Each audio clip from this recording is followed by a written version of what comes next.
And welcome back to another episode of the Think Fitness Life. And this week we are going to be talking about breathing.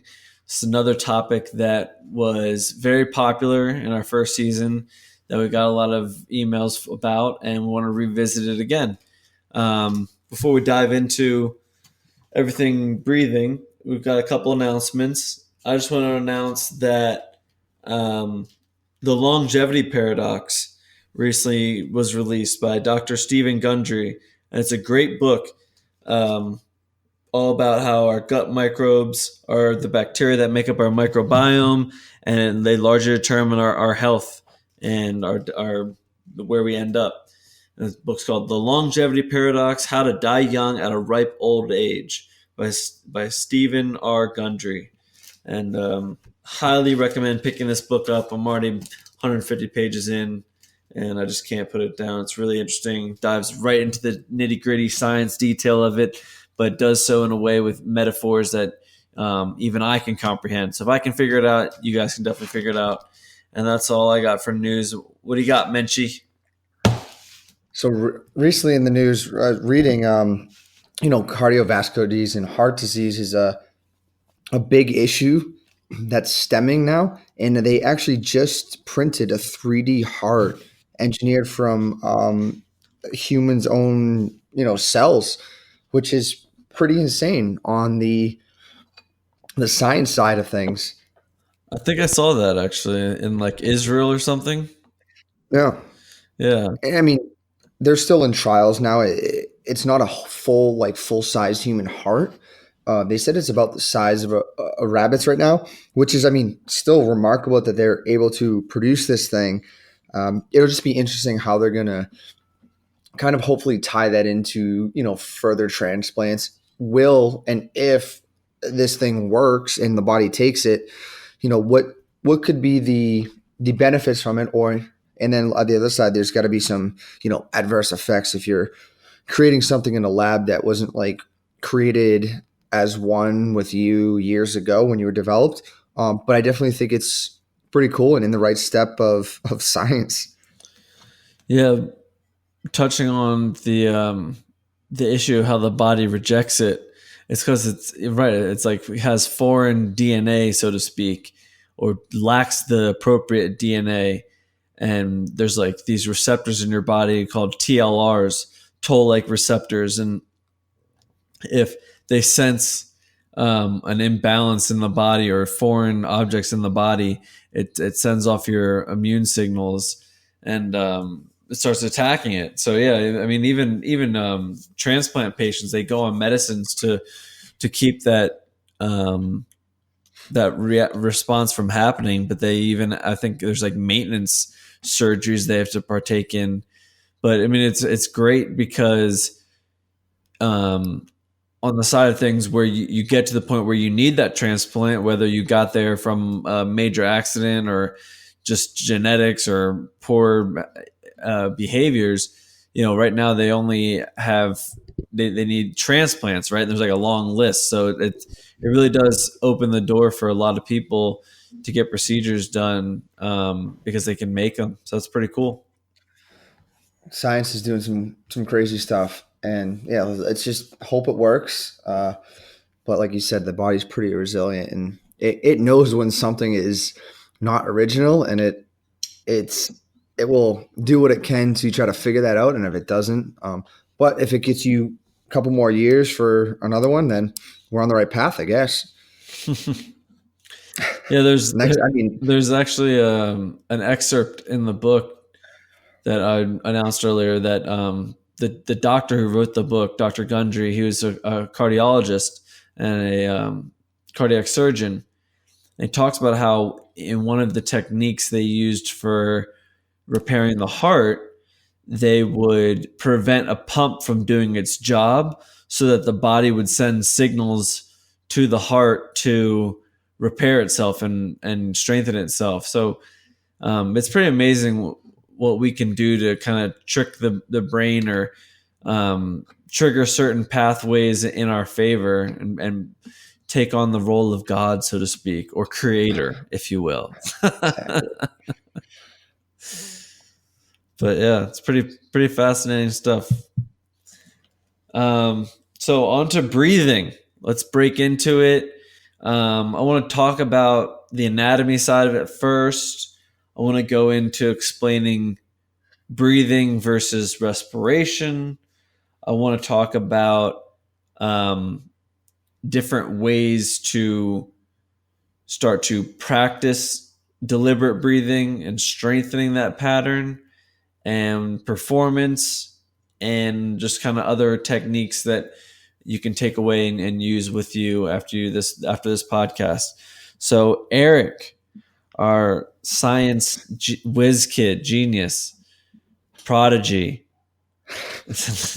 talk to me a little bit about the anatomy involved in everything from our inhale to our exhale.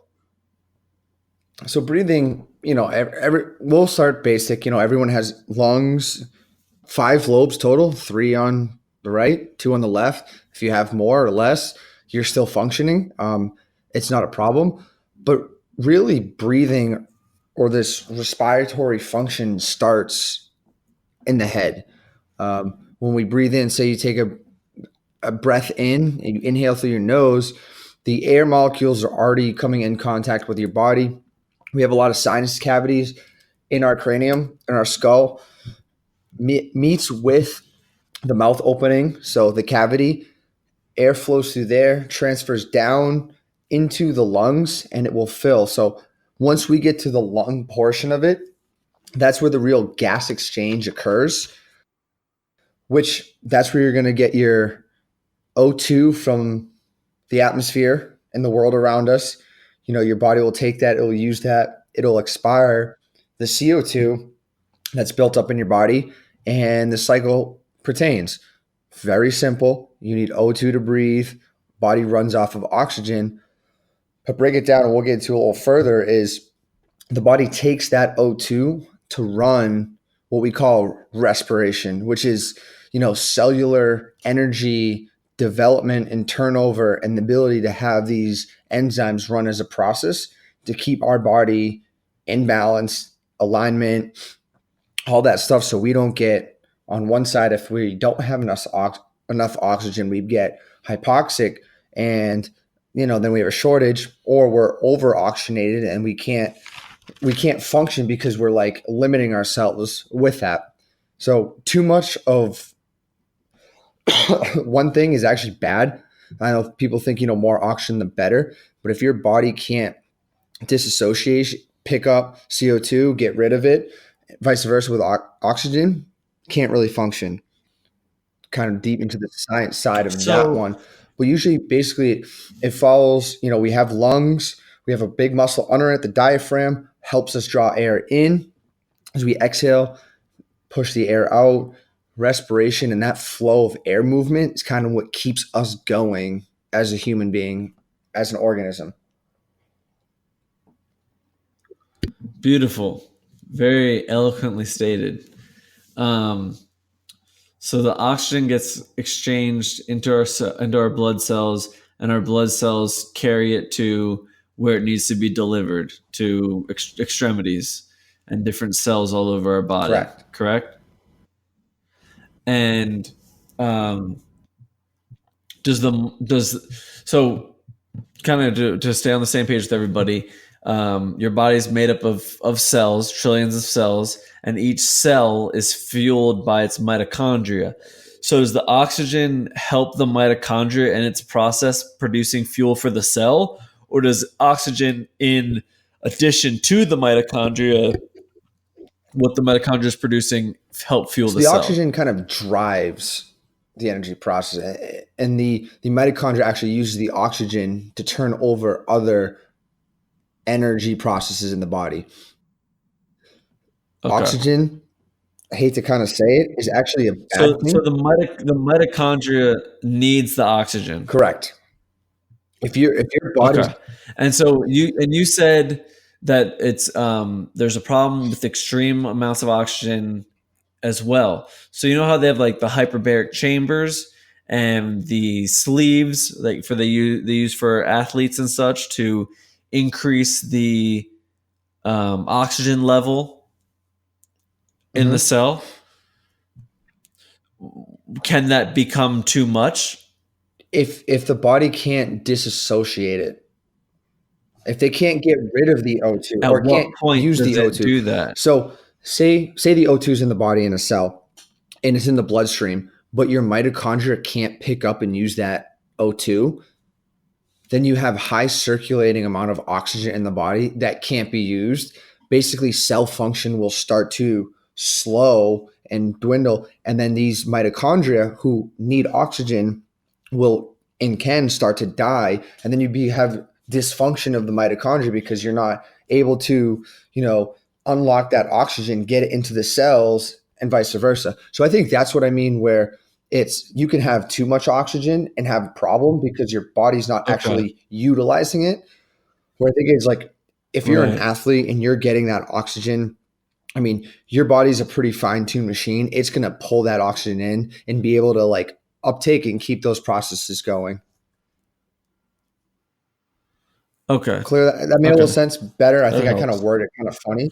Yeah, yeah. I mean, I honestly had that question in my head after you were explaining that whole thing, just out of personal interest. But we can probably rewind back a little bit and go back to kind of the steps of breathing. So when we inhale and exhale more steadily and at a slower pace, we allow for more absorption of that oxygen per stroke. Correct? Correct. Per inhale. Okay. Okay. So one way that we can improve the way we breathe is controlling our respiration rate. And as we work out, as we exert ourselves, we notice an increase in that respiration rate because it's trying to drive more oxygen to the area needed to fuel the body for whatever exercise you're doing, whatever you're performing. But it and correct me if I'm wrong, but part of that speeding up is more instinctual to our fight or flight system than it is to necessarily triggering us for the best Mm. performance, correct? So, a lot of this mindfulness and a lot of this breathing comes down to understanding that airflow is performance, and that training and strengthening your cardiorespiratory system involves repetition and deliberate breathing, but repetition over time, slowing down the respiration rate, and um, and then it would become more autonomous, where you would be able to operate at a lower respiration rate because you're getting more absorption. But I mean, these things take years to develop. So, do you have any other tips for us to help improve in this fashion? I know that you work with you've worked with a lot of athletes, and you did the PRI certification. So, do you have any other tips or anything that we would need to be aware of for improving So, this what I function? like, people always ask me that question a lot, and I think it's a great question. Is I think you hit the word earlier, right on the head, and it's mindfulness, the ability to have you recognize yourself and the space around you, and then be able to okay, how can I control my breathing, my movement, my influx of air, and actually be okay. I'm gonna exhale for 6 seconds. I'm gonna bring air in through my left nostril only and be okay with it. I tell a lot of people that go around is they're constantly breathing. I mean, our lungs are opening, closing, our diaphragm's contracting a lot. A lot of people aren't even thinking about it. And at first, I really don't care if people are thinking about it. But once you start diving into, okay, mechanic wise, how it functions, then I want them to be a little more aware of how they're breathing. So, like a good one is if you ever put someone on, and it can be any piece of equipment. Let's say a bike, and have them sprint on it for a minute and then see where their ventilation is. Some people, and I'm sure you've had clients like this, their ventilation is through the roof and they feel like they're hyperventilating. Um, and that's a sign to me that, okay, this person Mm. is, yeah, they're breathing, but their breathing might be a little bit off with the exercise because their body's now actually working harder to get air in and they're going to be less efficient. Yeah. To breathe. But that's kind of on the Right. exercise side. I don't want to go there too quick, but usually just sitting in a chair, be mindful of, are people even filling their lungs when they breathe? Or, a lot of times people will be like, "Oh, I'm breathing, but I really just feel like my belly expanding." Okay, I would be like, "Okay, well, let's try to have your whole lungs, your rib cage expand because, we have a top bottom part of our lungs and we need to use all of that. And if some people aren't using any of it, how much rich blood filled with this oxygen is actually getting circulated and how much of this tissue are they actually stimulating? So if you're not breathing correctly, a lot of these Yeah. tissues will just be inactive and then you'll start getting necrosis and they'll die. Or you have like malfunctions of them because they're not in their primary function. So I make that aware for people right off the bat is, how's your breathing? What is your breathing? Do you feel like you're breathing too much, too little? Are you hyperventilating at sometimes? That's where I start people. Yeah. And to add to that, that whole mindfulness piece, I think the great place for people to start is breathing. No matter what your goal is, no matter what position you're in, it's a great thing to revisit and just re-improve and reinforce, and just laying on your belly and getting that feedback of how you feel your body moving when you're breathing air in and when you're exhaling, because ideally you lift up at the belly button and then along up um, up the middle of your stomach there, up your rib cage, up your chest cavity, and you should be able to expand out into your diaphragm, like kind of down and out into your diaphragm, into your obliques. Um, and it's great when people who you're standing and you tell them to take a big deep breath, and the first thing they do is lift up in their chest, and you explain to them that there's no muscles up there that are involved in breathing, that you want to breathe down here using these muscles, and they still can't actually do it.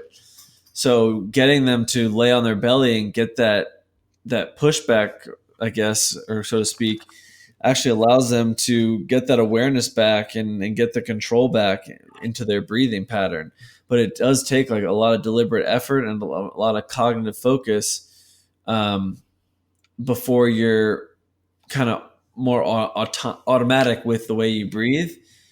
But I think another thing that's important to understand is you got to be able to breathe, but you also, especially if you're exercising, what we're about to get into, you got to be able to control your core.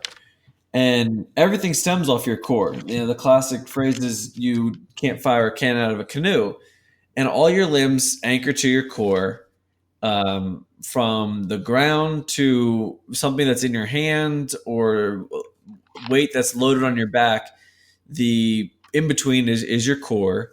So you got to be able to create pressure and activation in your core. And that happens with breathing. And a lot of people can't control that piece and breathe. And then when they go to breathe under heavy load in a certain movement pattern or whatever the exercise is, their core shuts off and they open themselves up to an injury.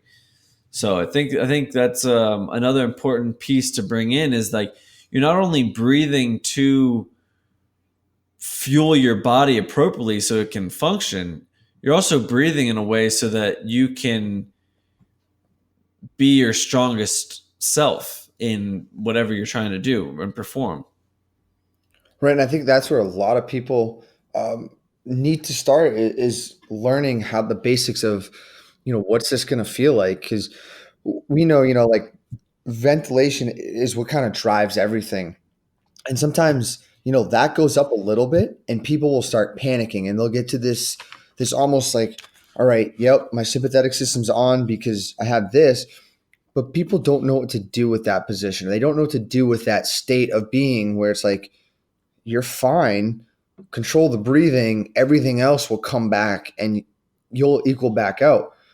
Which is very hard to tell to someone in that spot because they're like, no, I need air. I got to breathe heavy. I got to breathe fast. I don't know what's going on. And that's where a lot of like, if you don't have the right processes, like metabolically, you can actually become, on that side of, hey, this is good or this is bad. And then on the injury side, it's going to be, are you changing your biomechanics because of an inhalation because your body's feel threatened? And that's huge for people. Yeah. And I think the one tool you see used a lot in the gym are weight belts because it almost breaks that up into two different jobs. It breaks up it into, well, I can clearly push against this belt because this belt's pushing against me, so I have to create pressure. But obviously, now all I have to worry about is pushing this heavy weight and breathing. And a lot of people can just take a big breath in and hold it until they exert themselves and exhale at that portion. But not a lot of people can inhale and exhale, contract at the same time. And it just takes, like we're saying, it just takes repetition, just takes being mindful, and it takes the right tools to develop that capacity. Like the dead bug, hands down, is the best exercise to get good at breathing and core control. And from that position, you go into a half kneeling banded press. From there, you should be able to do a standing, like front loaded squat position, being able to contract your core, working on squeezing, contracting, and exhaling and driving up. And then from there, it's just about repetition. And it absolutely takes energy to breathe and it takes energy to focus on this stuff. So what you're trying to do is make those processes more effortless. So you're trying to do it with the least amount of focus as possible and the least amount of cognitive contraction, squeezing those muscle fibers in your stomach as possible, and let them kind of automatically or more casually engage. So you do want to challenge yourself, and you don't want to just be practicing this stuff when there is a slight stimulus. You need to be able to challenge yourself under load, or else it's not going to be applicable or help you at all. And I think that's the hardest part is with clients I've seen, people I've seen, is their breathing can match up really good on the ground or, at rest. It's once they start doing something that their body doesn't really like, or they okay, I have to turn over energy quicker. That's when you usually see the issue with that. Yeah, yeah. And we got. I think that was a good point to leave it at for ways to improve the way that you breathe and practicing ways that you breathe. Let's talk a little bit about just kind of generally how we can increase oxygen levels in our blood kind of naturally. So, exercise obviously does that innately, and it increases the way that um, our cellular oxygen consumption, so improves the efficiency there.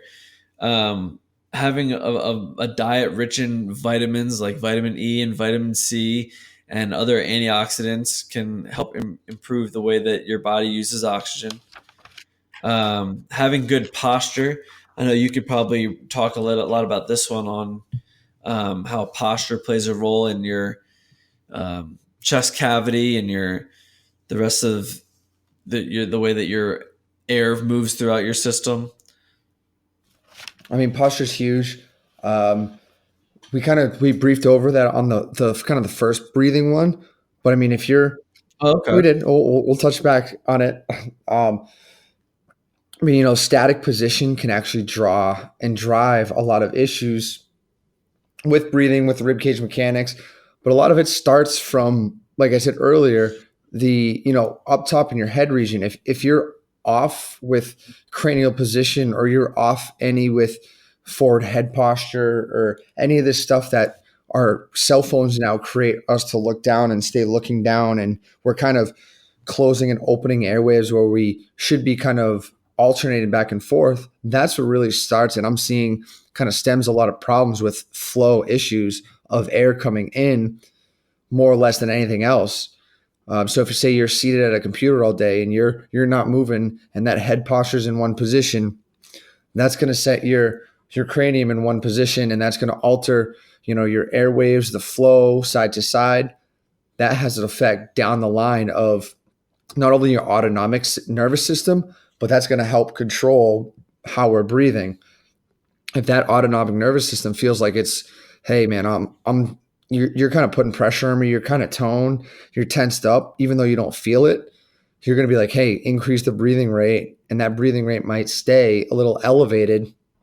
And that's where a lot of people can get into too much oxygen in the body can actually create hyperventilation because they're trying to breathe in so much air because they're like, I need more oxygen, when really the body's like, no, you got to be able to use this oxygen and get out of it. So posture plays a huge role in all that stuff, especially driving, more CO2. But I usually tell like a lot of people what else to kind of increase that breathing aspect is open up your airways, be able to, breathe through your nose, alternate nose breathing side to side. Try as much as possible not to breathe through the mouth. Like we have a nose and nasal cavities, and they're all by design, and we need to get air through them and use that as a filter rather than just try to gasp air through our mouth a lot. Because we're going to get more absorption during the intake process through the nose cavity. Well, because it's a clear tract. It's more filtered. The nose membrane, has much more of a membrane that can actually use, what's in the air particles and then filter that air out rather than, you're breathing through your mouth. You're kind of just getting straight air down your larynx and stuff into the air. And it might not be quality air.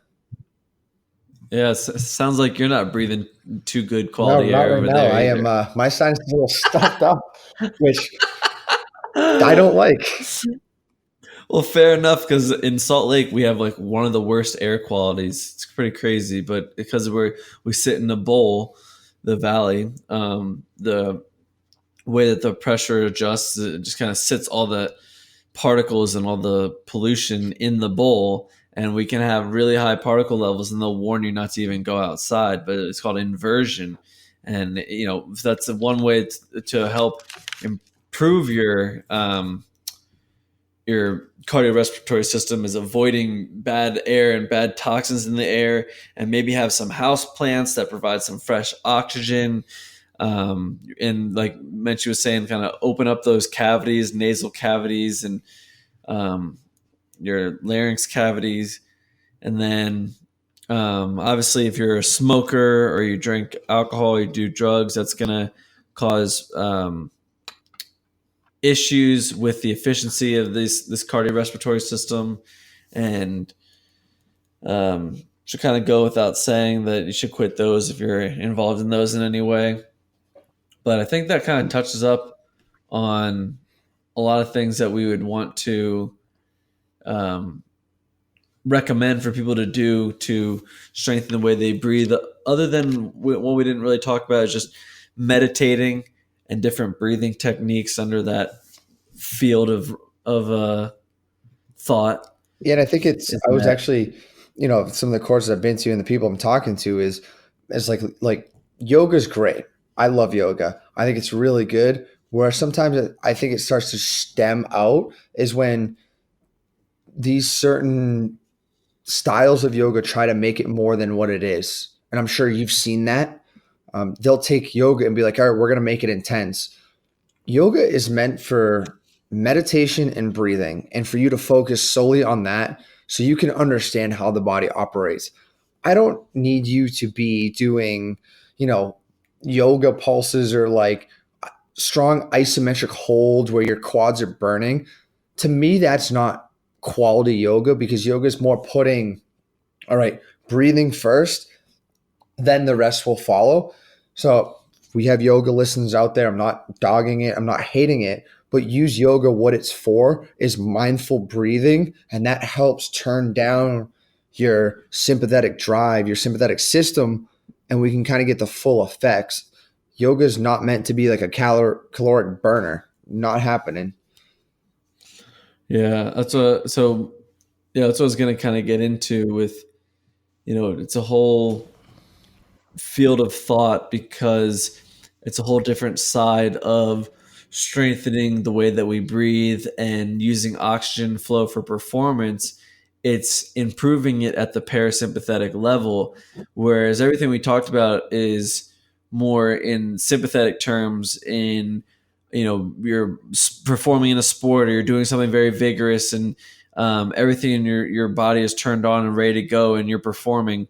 And yoga and meditation are going to be more for training those more subtle processes that we don't always cognitively tap into, and they will help improve, say, your resting respiratory rate, and also change the way that a certain stimulus might trigger you to increase your respiratory rate or your heart rate or your blood pressure, and certain things can prevent you from breathing at all, and you can be holding your breath and go through what's called a Valsalva maneuver, where you reduce cardiac output and the amount of blood that your heart puts out with every beat, just because you're holding on to everything too long. So in that regards, I completely agree. Yoga is about I don't want to say this in any offensive way, but I'm just trying to define it appropriately. But it's a very low intensity, continual stimulus on the body and mind that requires you um, to not get into a zone of training. I guess that's the only way I can really explain I it. think that's exactly what it is, and I think it should stay there rather than trying to morph into something else that other people try to kind of make it. Like training, weight training, and training in the gym, or um, any type of movement at all that you're trying to use to enhance your body or your health or your performance or lose weight or what have you, those should all get you out of a parasympathetic nervous system. You should all be working in a zone that your sympathetic nervous system is online, and you're taking a hold of the challenges that and the stresses that your body is receiving. And yoga, and quite frankly, even I would say maybe not Pilates, but definitely yoga and other breathing techniques and meditation are designed to keep you in that zone. That's what I believe. Sympathetic versus parasympathetic. You got to be able to strengthen both. Two different styles of training. I would say know the goal, know what you're going for, and that's what you're doing. Training doesn't all have to be 100% revved up intensity, which I'm all for. And you got to have the other side of it too.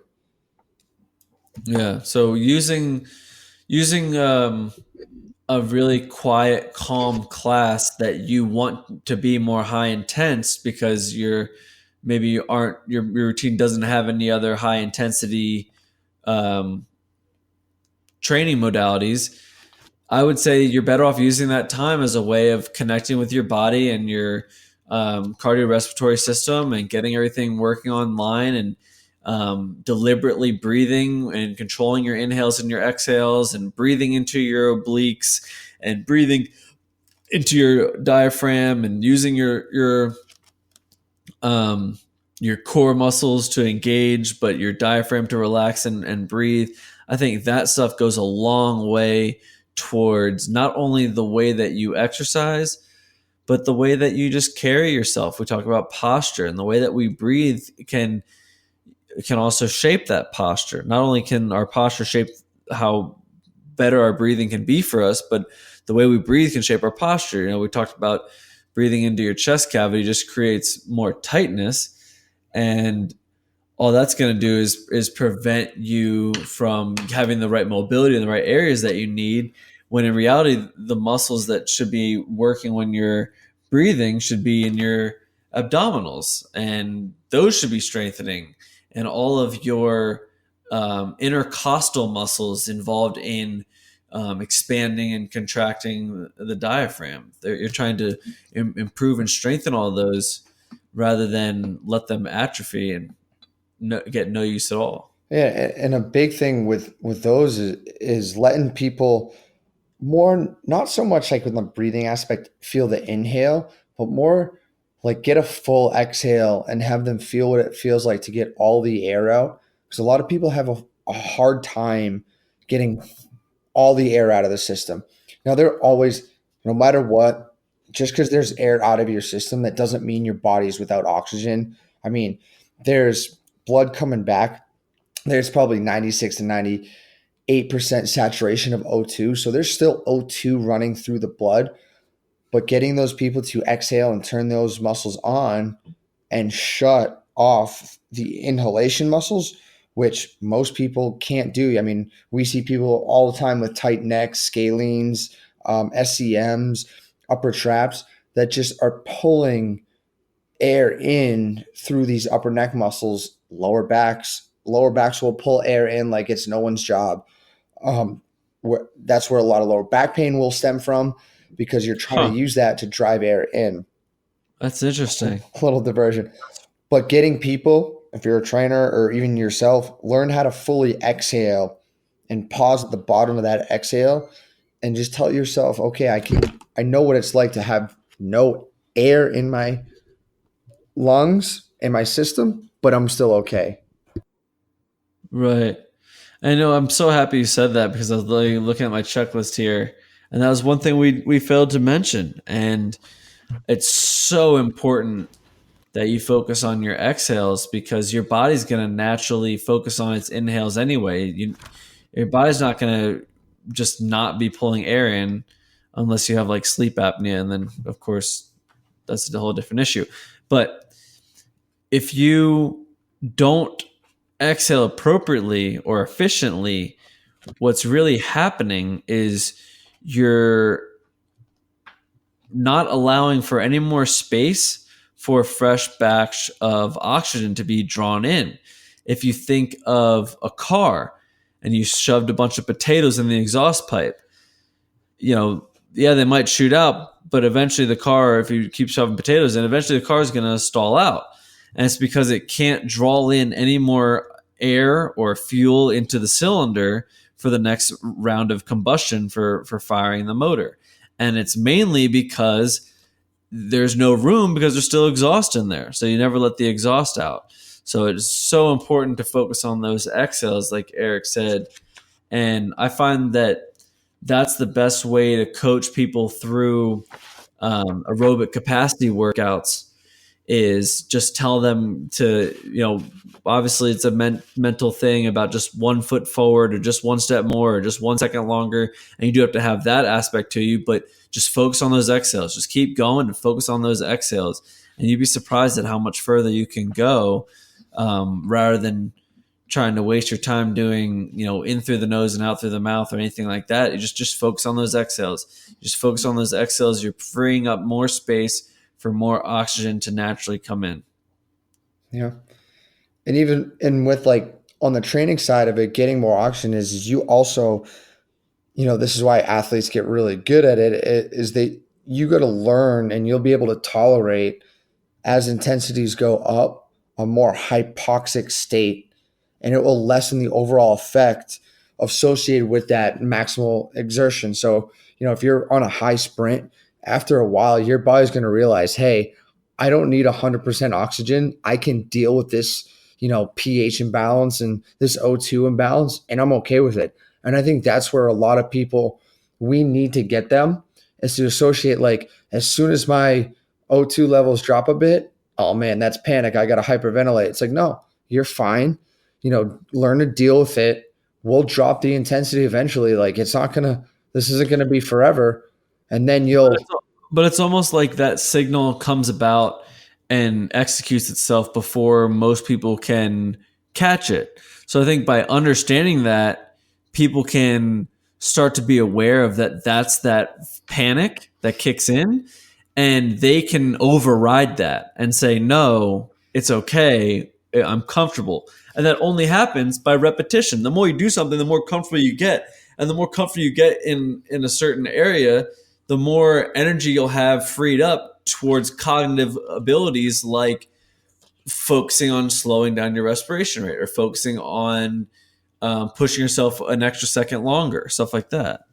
I mean, you nailed it right then and there. I mean, that's, if there's one thing I would say people take away from this podcast, or just like in general, is what you just said right in that last 45 seconds of just, your body already knows before you even do it what it wants to do and what it's going to do from past experiences. And you're just reprogramming it. You're all you're doing 100%. Is you're observing what the program is and how it is now, and then you're reprogramming it for the next time, or you're trying to reprogram it for the next time. And I think, oh man, I was going to say we can just end it, but now I have a good quote that comes to mind.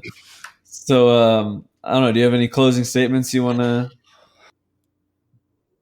I'm going to ride off that last one. I mean, if you want any kind of change to happen, or variability on any of this stuff with the breathing, it's got to be a full change of what you want to do. You have to recognize all these positions and create a new sense of yourself and a new sense of, okay, what this is going to feel like for your body to go and be better with it, with breathing, with position, with pain, with any of that stuff. But I think you kind of summed it up in your last couple of statements. I mean, you just nailed it right on the head. Goes for training, goes for, habit change, nutrition, diet, you name it. If anyone can't tap into that sort of autonomics, we're fighting an uphill battle. But as soon as you can tap into that and try to take control of how your brain functions and your brain works, that's end game right there. That's where you want to be. Yeah, like you can absolutely control your respiration rate, and you can absolutely get more and more comfortable at being in those zones. And I think of it as a good way to get acclimated to this comfortability as I think back to the first time I got into a sauna and how panicked and short of breath I felt when I said, I'm going to sit in here for 15 minutes. And 10 minutes came about, and I was like, I got to be here for another 5 minutes. And I'm like, and it was all mental. It was all psychosomatic. So you can totally train your body and your brain to pretty much towards any goal that you want. And remember that. But I think with breathing, it's such a repetitive tool that it is always running in the background. And the real way to adjust it is dig deep into its programming and fix it at its core, or adjust it at its core when it's functioning in the background. So it's one of those things that has to be continually worked on and continually incorporated. And that's why I warm up every day.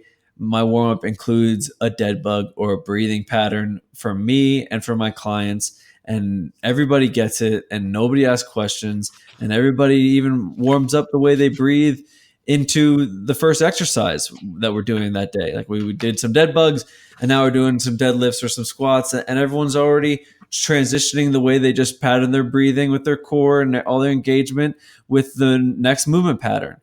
So it's an underlying tool that's always going to be working in the background, and it's something that fits along with this quote.